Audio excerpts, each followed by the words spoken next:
I'll be honest. No matter how successful I get in America, no matter how successful I get, I never feel like I belong. Really? Yeah. Is everything all good? There's nothing all good anywhere on this earth. You got to think deep about it. No matter how successful you become in America, you can live a very comfortable life. Gated community, big, nice house. At the end of the day, You never belong. you never belong. You always be treated as a second-class citizen. Always. 80% of African Americans, stop pretending, cannot afford to come to Africa. Wow. Really? I'm saying they cannot afford. They may want it in their heart, but America has them shoes, have them bootstrapped, tied. Because guess what? They have to pay mortgage every month. They have to pay their car note every month. They have to pay their insurance every month. They can't even watch DSTV unless they pay every month. Wow. So how are you going to have money to say, let me go back and learn about my family, my history, my roots one every month? You have to worry about, I got to pay this. I got to pay. When do you get a break to think? Wow. But that's the system. This allows me to control you left, right. Because you never have time to stop and say, oh, how do I work on this or where do I go from here? You don't have that time. And when you live in America, most people, if they're being honest, on the first of the month, from the first to about the 20th, 25th of the month is when you finish paying your bills. Wow. Wow. You probably got about maybe 5 to 7 days in a month that you can actually think without thinking about paying them. I wouldn't go back. For $100 an hour job, I wouldn't go back. I would not go back at all. Getting up in the morning, doing what you have to do, and rushing to go and punch the clock to make somebody else rich. You get to decide what you're gonna do, when you're gonna do it, how you're gonna do it. And us, we work really hard. So it pays off because we're working for ourselves instead of giving all our energy and everything to somebody else to make them rich so they can live a good life. In the US, we're kind of groomed to be an employee. You know, work for someone. Like my friend said, he is in Ohio. He said, I have tried four times and I have to go back. Really? Yeah, 4 times. He said, man, I wish I can do it. Everybody wanted to come home. About 90%. Who wanted to get up in the morning and go and clock and, I mean, stress? Yeah, no. Everybody wanted to come home, but they're scared that when they get home, the money will get finished and then they have to go back. You know, when you are in overseas, you might think that people like you, family members love you, but when you come here and stay, their attitude is different. Yeah, I think Ghana is expensive. Ghana is not what you think. When you convert the money to dollars, you might think that it's not expensive, but the money runs like river. So when you come and think that Ghana is cheap and you are coming to spend your money, like United States, you can't last. You will go back. Now, I don't think about to become a millionaire. I just want to live my simple life. If I can buy something, whatever I want, I can buy it. I'm okay. I don't want to be a millionaire. No, I don't. I had not seen a black person. I didn't know what it was to be black. As far as I was concerned, I was white, and there was nothing different between myself and the whites. I didn't see a difference. It was the whites who saw the difference. Yeah. You know what I'm saying? You're just human. Yeah, I'm just human. And I remember the first time I ever went to Nigeria. I went to Nigeria, got there off the plane. Yeah. I was, whoa, what am I seeing here? There's so many black people. What? There's a problem here. Wrong stop, guys. Wrong place. Everyone's black. Are we all right? Well, I've heard that they smell because everybody in Norwich tells me they smell. That. Yeah. And everybody That's tells crazy me. because where did they even get that from? Bro. They've never seen or been around. Where did You know what I'm they saying? Right. So these were the shocks, and I'm thinking, whoa, this is too much. Everywhere I go, I see these black people. Yeah. This is quite uncomfortable for me. As And a I'm black talking man. as a black man. That's interesting. I had to get used to it. Hello from Nigeria. So I'm out here in Lagos walking on the streets, and as you can see, I got no security with me. Nothing bad is happening to me.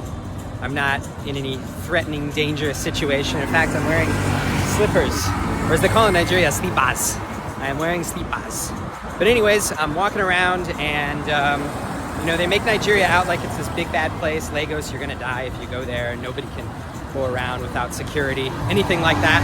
And Here, we've got a white guy walking around without any problems. So if you can actually believe it, it's true.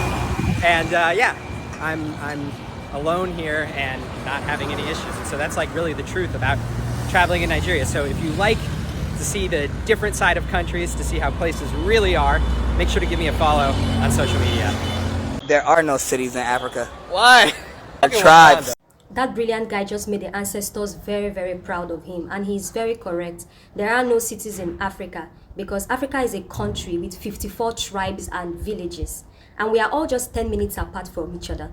For example, going from Egypt to Nigeria is just a 10-minute walk. So I repeat, he's very, very correct, and the ancestors are so proud of him.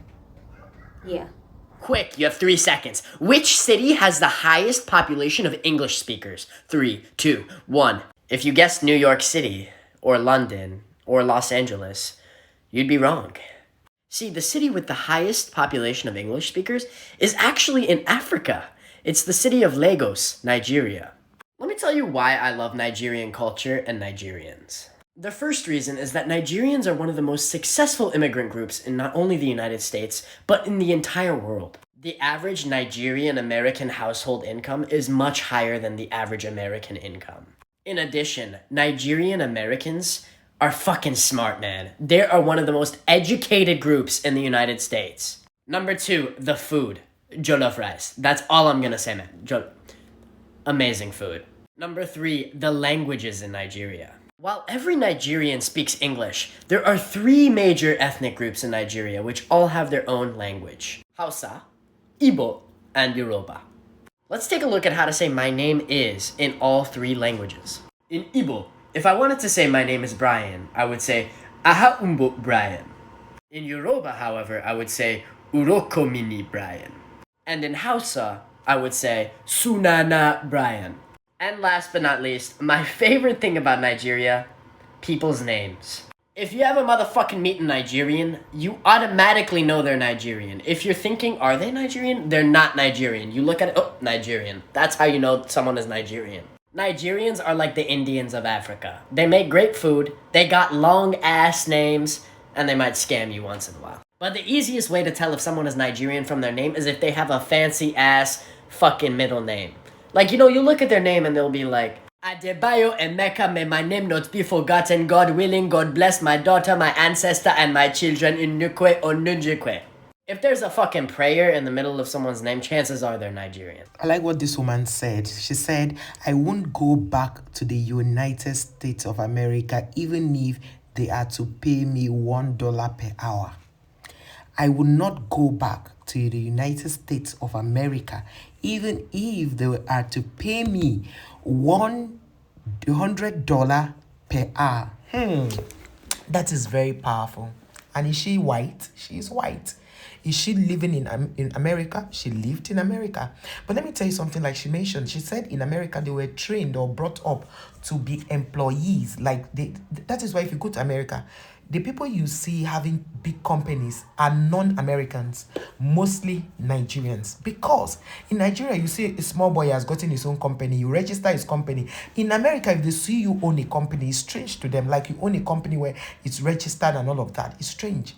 Go to America and see the number of blacks, number of Nigerians who own companies in America, who own companies in Australia, who own companies in Canada and in the UK. You'll be surprised. They are Nigerians. So this particular man now, being an African, naturally Africans, they can start up their own businesses, start up their companies. This man is from Ghana and he married this white woman and they went back to Ghana and they began to do business. A lot of Ghanaians are back. A lot of other African countries are back. Nigerians are back. These are the Africans in diaspora that have been finding it difficult to come back. Like this man mentioned that his friend had gotten back 4 times and went back.